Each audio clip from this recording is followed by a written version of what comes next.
on your cognitive faculties for. But if you don't know that your cognitive faculties are reliable, then how do you know that the conclusions you reach from using them are true, idiot? I don't, but by that same approach, how do you? So you know nothing. You don't even know that you exist. Right. The guy said he knows his name. That's all he knows. Yeah, she put it in such a way. No, I mean, I appreciate what's that guy's name? Zenith?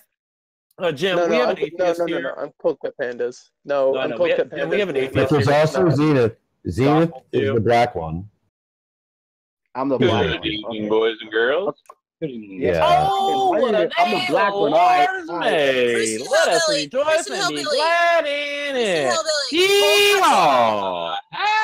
Fiddly do, everybody. Now we my atheist says to help me. That the Lord has made. Let us rejoice and be glad in it. Can we wrap up? I'm trying to talk to Christian Hillbilly. Christian Hillbilly, this guy Cold Cuts, he's an agnostic. He thinks he can know things outside of the Christian worldview. I don't think I've claimed that yet, but okay. Is there anything you claim to know? I'm getting added. You claim to know that you don't know. Good evening, Mr. Panda. How are you this evening? Good evening, man. Could you say that one more time, please? That's a real Jim. Jim, say 4 plus 4. Wouldn't you agree, sir, that it might be? It's the bot, isn't it? Wouldn't you agree, sir, that 2 plus 2 in base 10 mathematics is 4? I'm not going to. That's something he might have said before, actually. Yes. I bring truth. I bring knowledge. I am Mr. Batman. Mr. Batman, can you help us? We're trying to convert Zenith here. He is an athist. No, not Zenith. No such thing, sir. Yeah, Cold Cuts, take a break. Fuck that. Okay. I'm trying to live my life like a real boss, man. Fuck that. Did God create marijuana for mankind, Mr. Batman? It is 420. Absolutely, sir. God created all things for mankind. Wouldn't you agree? I would agree, sir.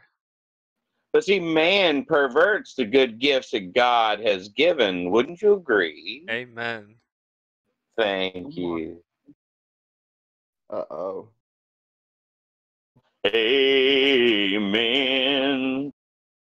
Hey, yo, Batman. Yeah. Mr. Batman, wouldn't you agree, sir, that science is just more evidence of God? Oh, absolutely, sir. Everything is evidence for God. See? Wouldn't you agree, sir? This guy made the claim that science disproves God. He said his evidence for atheism is science. Oh, now we're going to go back to that. Science kills atheism. Matter of fact, that's one of my favorite hashtags. Mr. Batman, can you please explain the killings of what the Christians did? How many people they killed? Can you please explain why? Acknowledge me. Hold on, real quick, JJ. What's before? Oh, sir, I don't know what you're on, but you want to, cut down on that dosage. Can we get this guy a cardboard belt? Don't blame me. It's fucking 420. God damn. He gets a shoestring. Yes, sir. I understand what that means. Some burlap twine. Shoestring atheist. Are you saying hi today? But I got a question. Why the hell did y'all kill? Why the hell did y'all kill so many people, bro? What the fuck? The length of twine, even. That's kind of fucked up, don't you think? Huh? Hell yeah. Who would you be referring to, sir? Y'all here. Whitey. Or would you be referring to Christianity, sir, about killing people?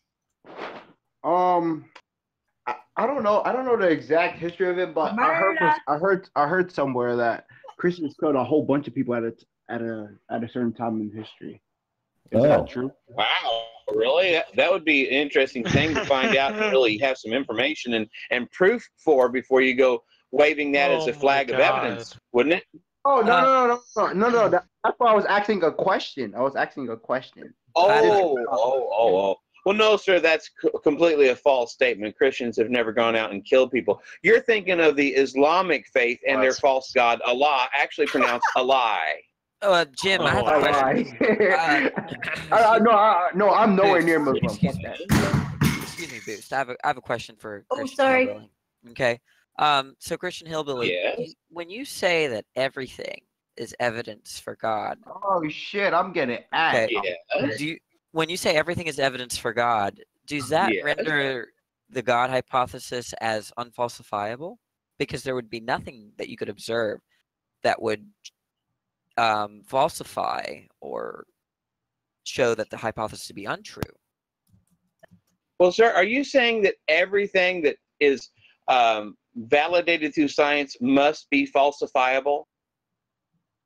I'm saying that if you're invoking an explanation, right, that explanation must generate predictions, right, or else it's ad Sure, hoc. my explanation does, but wouldn't you agree, sir, that if you're invoking the absolute claim of falsifiability, sir, wouldn't you agree that's what you're doing? You're stating that this claim must be falsifiable in order to be scientific? I don't know if I'm making such a claim. I think that you could Then why stumble. are we talking about it in the same sentence with science? Well, if you're saying that evidence, right? When we're talking about evidence, usually that's Yes, sir, I have that. If you're saying everything around us is evidence for God, all of creation is evidence for God, sir, right? have that. Then everything in Cash science, rules right? everything around us. If science is just the study of what's of creation, right? Yes, then sir. you're saying that everything in science that we or everything we take to see observe in science is going to support the God hypothesis that nothing would be Absolutely. contradictory, right? So that means that there's nothing that we could observe to suggest that the God hypothesis may be incorrect, right? So it's not a really good scientific explanation. Oh, actually, it is, sir. It's the best scientific explanation. It's called the impossibility of the contrary. You see, without God, sir, you have no beginning. Because we know that all time, space, and matter had a finite beginning in time, we know that there had to be a God that is timeless, spaceless, immaterial, all-powerful, all-knowing, loving agent that created all things, including us, and he even knew we would sin against him. Do we know for certain? Do we know for certain that the universe had a beginning? Yes, sir, we do. Can you give me the argument for that? Certainly. Are you familiar with the expansion rate of the universe, sir? Yes, I am. So if we're expanding out in all directions simultaneously, would you agree? Yes, I would agree. So if we're going out currently in all directions simultaneously, if we go in the opposite direction, that is, instead of going forward in time, we go outward in all directions. Now let's go backward in time, and now we compress in all directions. Would you agree? I would agree. And so wouldn't you agree you can only compress to a certain point where there is no matter? Now, the thing is that you inserted an interesting word, that only, right? I think that what you just cited is evidence that the universe had a beginning, but not necessarily so. But, sir, that's not my question. Wouldn't you agree that if compression continued on in its continued format, as we see it actually exponentially increasing outwards, if it was to go backwards in the same fashion, sir, wouldn't you agree that you cannot go past zero things? You cannot go past no thing? Well, you could have a point in which all matter existed and it was sort of static, right? Static and eternal. Why would we rule that sir, out? that's not my question. That was not my question. It answered your question. Let me go ahead and rephrase it again so maybe you might be able to understand it this time. Would you agree, sir, that when you get to zero, there is no going past nothing? Well, I reject the premise that it must be the case that it goes to zero or whatever, however you phrase it. Great. So what would be your basis or your science for rejecting that logical conclusion that since we see the universe expanding in all directions currently, exponentially increasing in speed, why would it not do so exponentially backwards in time to a point of zero to where there was no matter? What was your science? I agree with you, actually. I just don't think that that it entails, like there's some sort of logical entailment that it must be the case that it's that the universe began. Well, sir, that's great. I'm glad you disagree, but can you go ahead and give me your logic for why we have what we have and the reason we see what we see? Right. So I'll say something like this, right, where when we see the universe expanding, that might give us evidence to suggest that the universe began. Not that it necessarily indicates that the universe began. You see, there's a difference. Ever heard of a redshift background radiation, which is visible proof for the Big Bang Theory. Right. I can grant all of that. I'm just saying that there's no necessary entailment. Well, right, if all of this is the matrix, then yes, of course. But the point is, without evidence, there's nothing. And I heard about that the question was if God is real. So there's a statement. Therefore, please give evidence for the statement and not say, because this is impossible, therefore this is possible. This is an illogical argument. Just give the evidence for the God. And so all is well. But without evidence, it can be dismissed without evidence. Exactly. Exactly. So please, if you say God is real, give evidence. And if you say for some reason, just as an example of false of circular reasoning, just as an example, we pick the God of the Bible. Listen, you're talking about a different topic. We're talking about whether the universe had a finite beginning. Yeah, but the premise is under whether or not there's a God, and that's the origin of the state of the argument, right? You need evidence for God. You need evidence for anything. Right? It has to be testable. It has to be seen. It has to be seeable. What the fuck? Also, before anyone gets, you can't just go off of freaking pixie tail dust and shit, just saying, "Oh, God is real." Like, we can't see him, but you know he's real. Like, you can't do that shit. That's not 100% accurate. What about dark energy, motherfucker? Stop for a second. Dark energy. Oh, just like you said when the Earth revolved around did not revolve around the sun. So Zenith, you're hurting the argument. Oh, that must be God's work. No, fuck that. That's some stupid shit. You're hurting your own argument by speaking. Yeah, that's so true. So stop for a second. The thing is, it's a hijos de la verga, ¿de dónde vienen ustedes, cabrón? The Big Bang is a scientific theory. It is not like, okay, this is a fact which cannot be changed at all at any time, ever. A scientific fact, a scientific theory is backed up by evidence and rigorously testing, which means to say that the Big Bang is incorrect because all of the evidence and even visible evidence points towards the Big Bang. You already need evidence that says this cannot be the case anymore. And because there is way more evidence for it, that it is the case that it was I don't think something they're arguing which against Big Bang here. No, they're recently. Actually, when you look at when you look at the science behind the origins of all time, space, and matter. Yes, the Big Bang Theory actually extrapolates from the expanding universe down to a contracting point where there is no matter. They call that the singularity. I'm sorry, I'm not done talking yet. Sir, as a good student, you need to sit back and listen while the teacher is speaking. You need to sit back and listen while the teacher Hillbilly was about to say something, and I don't understand why we all feel the need to talk over him. So Hillbilly. There was a mistake here. Thank you. I'm going to go ahead and finish what I'm saying. Again, no, because you already did a mistake. When we understand the beginnings of the universe, even though I agree with the expansion rate of the universe, I agree with the science. It measures, that's measurable, testable, observable. We have data that shows the expansion rate of the universe, but there's no real reason to extrapolate all the way back to a point of singularity or zero thing. I would agree with that. I believe that God created the universe, all the time, space, and matter the way it is, pretty much the way it is, but expanding from that moment of creation, and it has been expanding ever since. I believe that's the moment of creation, but either way, you cannot escape. It is a necessary, unavoidably necessary conclusion that if the universe is expanding, no continuously expanding universe can not have had a finite beginning in time. Look, here's my problem, right? When you say something like everything is evidence for God, right? That leads me to believe that any state of affairs that you observe in the universe, right, will be evidence for God. Do you agree with that?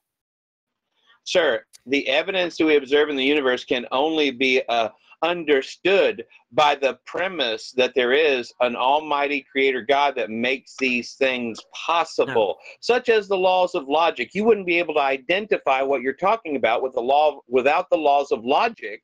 the law of identity specifically. And without that law, you cannot identify what you're talking about. And that law only originates from the creator I of can the use universe, the the laws God of the logic. Bible. I don't think that's a problem for me in utilizing the laws of logic. But what I'm trying to say is you're saying that any state of affairs is evidence for God. Then you cite a specific state of affairs, let's say the finite beginning of the universe. But that would also, based on what you said previously, if the universe was eternal, that would still be consistent with the God hypothesis, because every state of affairs is evidence for God. So it really doesn't matter. No, sir. The universe cannot be eternal. There is only one truly eternal being, and that is the God of creation that created the universe, which is matter, which has a beginning. Wait, why is it not possible? Wait, I'm talking. Why is it not possible that the universe, why is it not possible it can be eternal? Did you not remember our previous conversation from about 30 seconds ago? No, we're talking about possibility. Any expanding universe, no matter what universe that is, it doesn't matter how you frame it, any expanding universe cannot be eternal past, because it has Jim, to be there's a difference. Look, we can have reason to believe in a finite universe, right? But we're talking about possibility, right? So is there a possibility? Wait. You asked not to be interrupted. You asked not to be. You need to really listen. There's no possible universe. You asked not to be interrupted, and yet you're interrupting me. Do you see that to be a double standard? Do you not see the double standard here? When I tried to interrupt you and you called me out, I stopped interrupting you, and then you interrupted me and continued. Do you see that double standard? Okay. So what I was saying was we may have reason, scientific evidence to believe that the universe began, but that's not what we're talking about. We're talking about possibility, right? Okay. It could be that in the actual world that the universe had a beginning, but is it impossible that in some other world, right, the universe was eternal, right? And I'm asking, is that possible, right? And if that's possible, if we were to live in that possible world, would that evidence, the fact that the universe is eternal, would that be consistent with the God hypothesis? If that's true, then if it's truly consistent, then it's irrelevant as to whether the universe had a finite past or a finite beginning. It's irrelevant, right? Because every state of affairs, and specifically when it comes to cosmology, is consistent with the God hypothesis. Do you see what I'm saying? No, sir. That's false.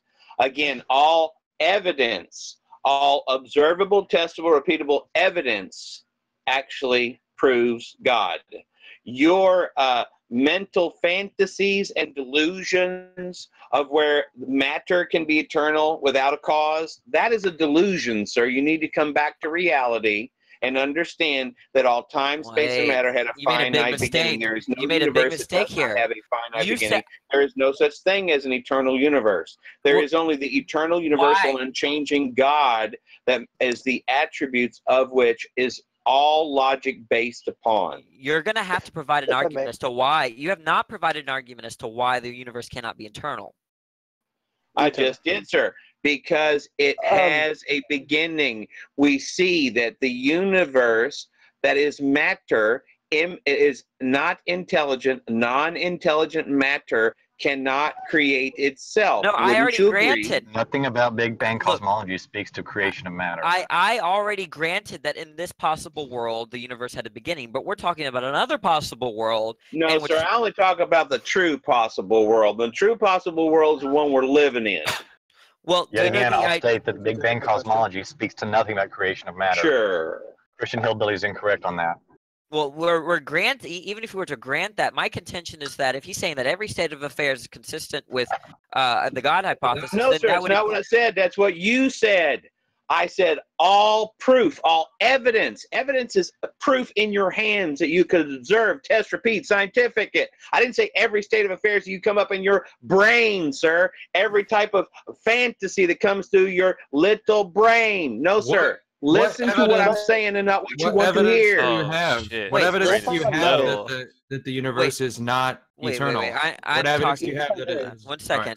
When you said that everything is evidence for God, right? That's to say, is that not to say that every state of affairs? No, sir, it is not. How many times I got to say that? Are you some kind of dense or what? Well, then what wouldn't be consistent? Ladies and gentlemen, good Christian love. What wouldn't be? then can you provide for me what wouldn't be consistent with the God hypothesis?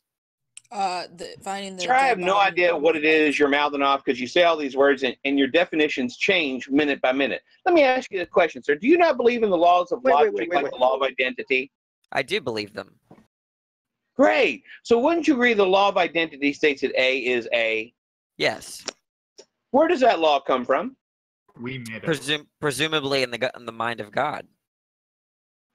I would agree, sir. But again, this is an eternal, universal, and unchanging attribute of God. That's why we have to use it, and that's why God has made himself known. Why do you reject him? I don't reject him. I do not believe you. What I am contesting is the precept script, right? I'm more of an evidentialist.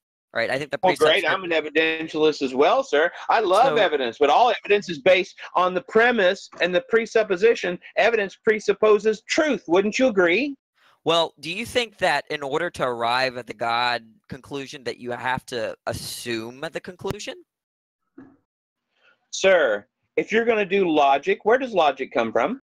All right, we already went over this. Do you want to go through it again? Great. So if we're going to do logic and you understand logic only comes from the mind of God, the creator God, that allows us to use his attributes to understand his universe so we can understand the reality around us, sir, then what's your question?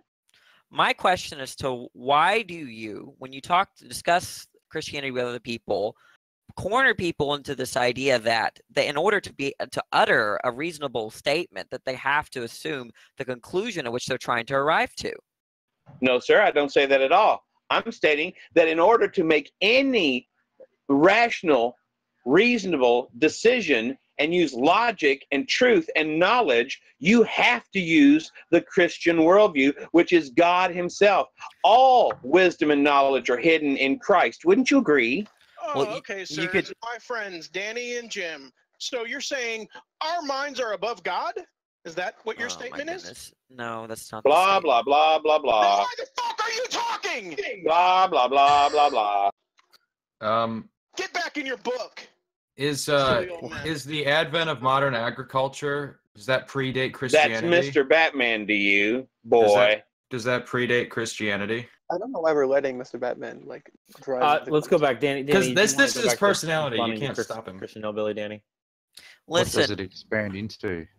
Do you think he makes claims and then doesn't answer them? Like that's what I'm noticing. Yeah. He says, "And you, sir," and that's it. Listen, when you make claims like, do you maybe this is not your view, Christian Hillbilly, but this is my impression of based on what I've heard, right? That when you talk to a non-believer, right, you assert that they cannot utter anything reasonable without assuming the existence of God. Do you not do that?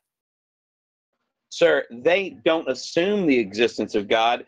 They know the existence of God, and they reject that truth. They suppress that truth in their unrighteousness. Okay, so, but as far I don't understand how, if they claim that they don't hold the belief that God exists, that doesn't matter. You can say that they know, right? So what's your definition of knowledge? You don't think that knowledge is something like, at least one criteria for knowledge is that you have to believe the proposition? Well, let me go ahead and ask you a question, sir. If God shows you something, can you not know it? Let me go ahead and just not respond to what you said. God could demonstrate very clearly who he is, but you may not hold the belief. I mean, think about the disciples, right? Thomas. Sir, that's not what I asked you. Let me go ahead and ask you again. I'll be very plain and slow because I understand you need me to speak slow. Would you agree? Oh, hang on a second. Oh, probably his daughter walked in. I don't know. Got family issues. Be right back. My issue is. Why are you doing this, Danny? Do you think you're gonna have a good conversation with Christian Hillbilly? No, I just think that precept is cancerous. The only conversation worth having with Christian Hillbilly to show how foolish he is. Okay, I'm back. Sorry, where did we leave off? He is. Mr. Batman, do you accept the Kalam cosmological argument? Sure. Danny, what do you think of the Kalam cosmological argument? Would you like to refute that against? No, I hold to it. I just don't think that my contention with Christian Hillbilly is that to require a non-believer to assume a conclusion that that they're otherwise trying to find reason for. I just don't think that's fair.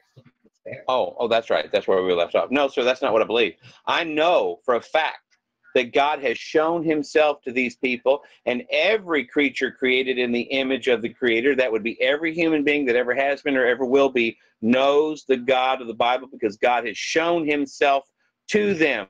Would you agree with that, sir, Danny? Well, it depends on what you mean by knowledge. If knowledge requires belief, right? God can show himself, right? But how does that necessarily follow that those that he reveals himself to will believe, right? I mean, just look at all the Bible riddled with even the disciples, right? When you look at Thomas, did not believe, right? Even after being shown that Jesus was God, right? So I don't really think that that's true. So, sir, what is your definition of belief? Belief, I take a belief in a proposition as the content of a thought that a subject believes. That it's just basically a thought that contains a proposition. Okay. Well, then we're not talking about belief here, sir. We're talking about knowledge, absolute knowledge. Would you agree, sir, that absolute knowledge is knowledge that cannot be refuted or denied? Is knowledge certitude? Well, the idea is that. Wait, repeat that question. I think truth is I'm talking about reality. Absolute knowledge, sir. We're talking about absolute knowledge. My definition of knowledge is justified true belief. Absolute knowledge that is absolute and cannot be refuted or denied. Okay, there's a definition I can work with. You there, right there with absolute knowledge, incorporated this idea of belief. Do you think the atheist believes that God exists?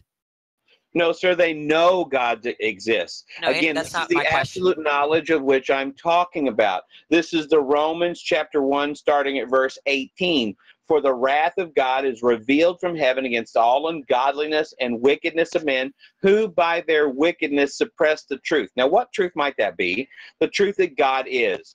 For what can be known about God is plain to them, because God has shown it to them, namely his eternal power and divine nature have been clearly seen, clearly perceived ever since the creation of the world in the things that have been made, so that no one has an excuse.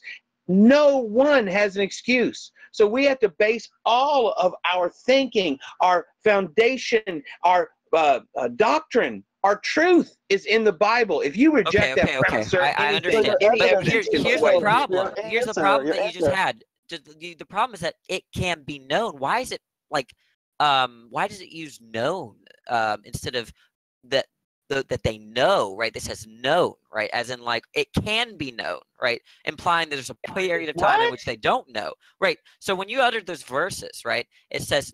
There was a particular point where you said use the word known, right? So that it can be known, right? That's future tense. What may be known about God. That's not what you all said. All that can be known about God is plain to them. Do you understand what plain to them is? Well, they can think about what you just said there. What they can that be all known. Can be known about God is plain to. Would you agree, sir? That implies that they don't know. Letter to the implies that they do not know. If you repeat that again, would you agree, sir, that this is Paul's letter to the atheists and evolutionists in Athens? No, I want to talk about what you said, right? Okay, you like to hear yourself talk, so let's talk about what you said. What it can be known to them, meaning there's a period of time in which they do not know, which goes against your assertion. It actually is a direct article here. It says what can be known right, implying there was a period in which it was not known. What can be known about God is plain to them. What can be known, all that can be known is it's a direct incident, it's a direct article, is known to them. So it's automatically right there. What's your problem, sir? Here's my problem. If I say something like, it can be eaten by you, does that imply, does that imply that the thing that can be eaten by you has been eaten, is currently being eaten? No. Sir, if you would like to go ahead and have some kind of religious debate with somebody who actually is interested in debating your fallacies, you go right ahead. I don't think he's Sir, pointing out a if you want fallacy. to talk about science, you come back to the truth. You need to come back to the knowledge of science and truth because you deny the fact of God. And I'm not going to talk about the Bible with you anymore, sir. You are a liar, and the truth is not in you. Fair enough. But all you Hear that, Danny? You're not a Christian. Holy shit, Danny. This is what happens when you argue with the mentally ill. Damaged, not ill, sir. Damaged. Oh, so you're only mentally damaged. Okay. Yeah. Thank you, sir, for the correct definition. Wouldn't you agree that definitions are extremely important? Tough break, Danny. Not a Christian anymore. Did he just get upset over a pronoun? At least you're still not gay, right, Danny? I guess the truth is just not in you, Danny. Well, I mean, Christian Hillbilly's favorite pastime is sitting on the throne of God and deciding who and who isn't a Christian. Isn't it great? No, I don't do that. I'm just the righteous man who judges all things, and I'm judging you, Shamos. Repent or perish. Judge not, lest he be judged, Christian Hillbilly. But since Yes, Christian sir, and Hillbilly, that's what I'm not doing. I'm not judging hypocritically. I'm standing in the seat. Since Christian Hillbilly, it won't speak with me, I'm going to inform the room, right, what he just said. He said that all atheists know that God exists, but then cited a verse in which it can be known that assuming God's existence can be known by a group of people, implying that there's a period of time in which they do not know. Okay, and he's failed to address this. I mean, as the filthy centrist in the room, I feel that Christian Hillbilly was the Zionist of his side. That's his name, right? Take you up. Danny, you're judging that single word. I take it you've read the King James Version of the Bible? No, Zionist. I mean, like the other guy, the guy's name. I forget. What's his name? Danny, Actually? Cold cut. Thank you. But if he'll get a chance to answer me, then I'll come to you. If that would be okay. It's regarding translations of the Bible. Yeah, we'll get back to you, Cold Cut. The King James No, you Version. can't. Have you read it, Danny? That's a simple question. Have I read the King James Bible? No, you can't. Not completely. Just shortly, really just shortly. But on that point, I take it then you've read the translators to the reader. Before you started, you would read what's in front of the book, which is called the translators to the reader. And in there, you'd know those people, including Bancroft, the scribes, under pain of death, wrote quite extensively about how beset they were in the translations. Hello. James was killing them. James would kill them if they wrote a word wrong, but they admitted their fault in that letter. And you will see how they have graciously and in all humility explained ahead of time to you why a word like no might have been mistranslated. That's all I had to say. Can I say something from all the I debates? love when Just say it. No one was able Thanks, to add Joey. on because I want to add on the first thing that was happened as the excuse why God must exist is a special pleading fallacy. Because the first argument really early on was because the universe can't exist on its own forever, therefore God must do it because he can exist on its own forever.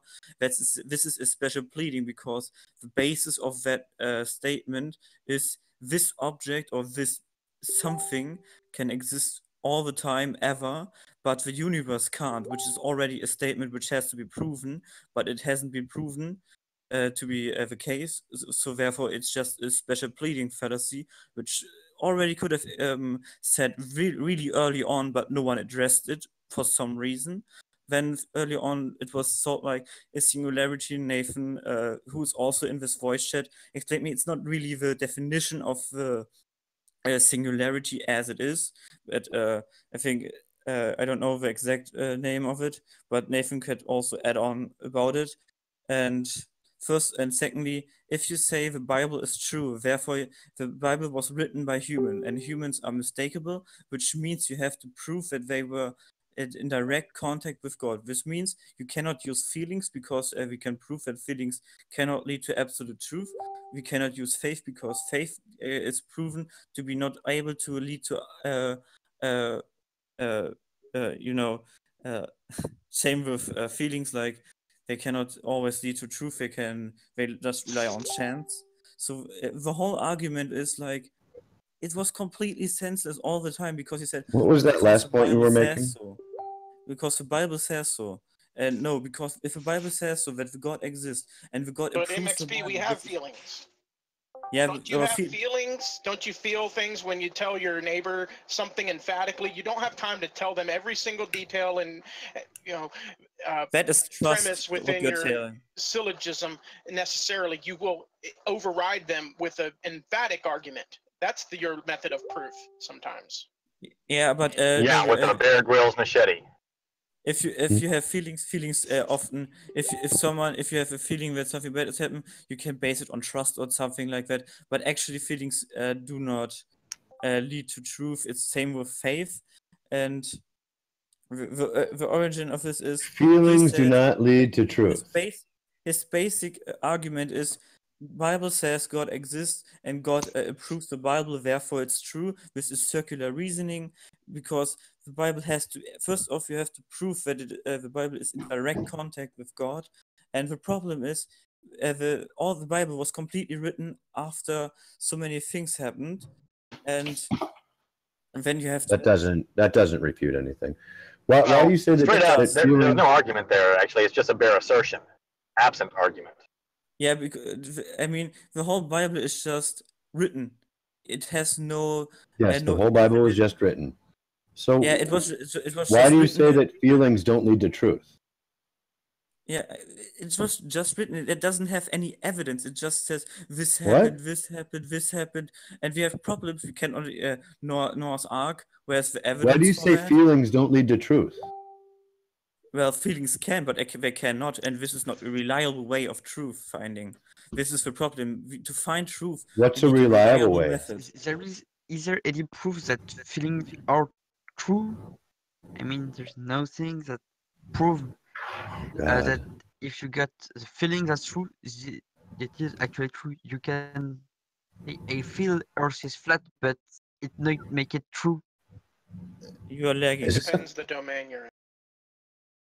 So in an MIT course on mathematics for computer science, the whole argument was there are various proofs, like judicial, military. There's not only mathematical proofs, is the point. Anyway, you can fill in the detail. About what? I mean, if we want to get a detailed explanation about the Big Bang Theory and such things, we literally have someone who studied chemical engineer and also about some very detailed versions of Big Bang Theory and the mathematics behind it. He's literally sitting here and waiting, and we can just ask him if he wants to add and explain how something works. We literally have one sitting here, and we could ask. What? Who? I have Google. Nathan. Hello. Nathan could just. I mean, Nathan, you could just add on about some stuff. All right. Nathan, could you fill in here? Well, first I should introduce myself. Hello, I'm Nathan. I have my degree is in chemical engineering, specifically concentrated in statistical quantum mechanics. I do have a fair bit of training in fields such as, for example, general relativity, quantum field theory. I have quite a strange span of knowledge that you wouldn't expect chemical engineers to have. All due respect, one quick question: was there any individual coursework contained within your studies? Shut up. Could you be more specific? Could you mean individual coursework? Ignore him. He's just memeing. It's a meme. We got a real fucking physicist in here, guys. Come on. Well, I'm curious then. I mean, chemical engineer. Do you think that oxygen atoms intend to marry themselves together? The fuck are you, American? I'm gonna firstly wonder if this is another meme or if this is actually just a legitimate question. How about you just answer the fucking question? What do you mean when you say oxygen atoms marry each other? Could you be more specific? What the fuck do you think I mean? I mean, in particular, atoms can configure themselves in such a way that they bond. Yes, this is not necessarily exclusive to oxygen atoms per se, which is why I'm a little curious why you were. You say per se a lot? I'm asking you if oxygen atoms intend to marry themselves together. In the loosest sense possible, if you take two oxygen atoms and put them in close proximity to one another, yes, they're going to bond. In the loosest sense possible, sure. Thank you. JJ, this is why we can't have nice things. No, it's not. I just wrecked this fucker. So I don't see how. If by wrecked you mean spoke at, yes. I mean, he agrees with me. If we were going to have a legitimate conversation, I'd first ask what is this, like, what is the context in which we're talking about this. I would also ask you to have to use a better term and define the term marry. I would also want to understand what you mean by the intentionality behind the word intend. There's a lot. I take issue with a lot of the terminology that's used here. None of these terms. What's your issue? What's your issue with that? Inaccuracy? There's no precision at all in the terminology whatsoever. What do you mean there's no precision? I was actually surprised when JJ ended that quickly. I thought JJ was asking if the atoms had intentionality or something. Yeah. That's why I also said in the loosest sense possible. Do you think they don't? Do you understand why, for instance, and this is a common. I thought you agreed. This is a common heuristic, for example, and this might help preface this discussion. You're familiar with the common heuristic that physical systems tend toward configurations that yield lower energies. In other words, in the loosest sense possible, this is, you could say this is why atoms bond, because by forming this chemical bond, they can lower their entire free energy. Well, why would they do that? That's a wonderful question that I don't get asked as often as I'd like, because it turns out the answer comes from statistical mechanics. So I doubt that. It's go ahead though. Pretty much Stat Mech 101. Here, give me one quick second, because fortunately enough, one thing that a lot of people like when it comes to talking to me about this stuff is that I have a derivations folder in which I have some detailed documents. Not that I'm going to suddenly throw them at you and expect you to read them. That's good. But they help facilitate discussions because they either have. You're not answering the fucking question. I am pulling up a document so that I can properly explain to you what I mean when I say that statistical mechanics gives you the proper background to understand why systems prefer lower energy states. It's not a mystery to us. Systems have preferences? Are those non-intentional preferences? I can also define what I mean by preference in this context as soon as I pull up this document, so that I can actually have a visual aid to show you what I mean. I think you're probably right that they do have preferences and intentions. You're building this all on heuristic of systems. That's systems going to energies, right? All of your argument rests on that, right? No. If you'll recall what I said. I said you are probably familiar with this heuristic. In other words, it's a thing that we often say because it's a trend that we observe. And it's not just that here's an observation and we just think it applies everywhere, even if we don't understand the mechanism. It turns out there is a mechanism that explains why that tends to happen. And when you understand that mechanism, you can then realize, oh, look, if this truly does explain what we're seeing, then clearly, if we have, for example, a different set of conditions... But the tendency is described by the heuristic. And you know, as Taleb has pointed out... You don't want to have this conversation with people. Reveal themselves by Black Swan and non... Yeah, you don't want to have this conversation with Fun because, well, I'll cite the reason being he's insane. What are you guys even talking about? I'm not even entirely sure. I thought I was gonna get to have a wonderful time explaining. Yeah, I'm still waiting. Wonderful principle of physics, but I guess people are not interested. Also, you've just been stalling this whole time. In what sense am I stalling? What is the question? In the sense that you're not answering the question. in the sense that you're not just getting to the point. Okay. What's the question? I am attempting to explain why Why systems system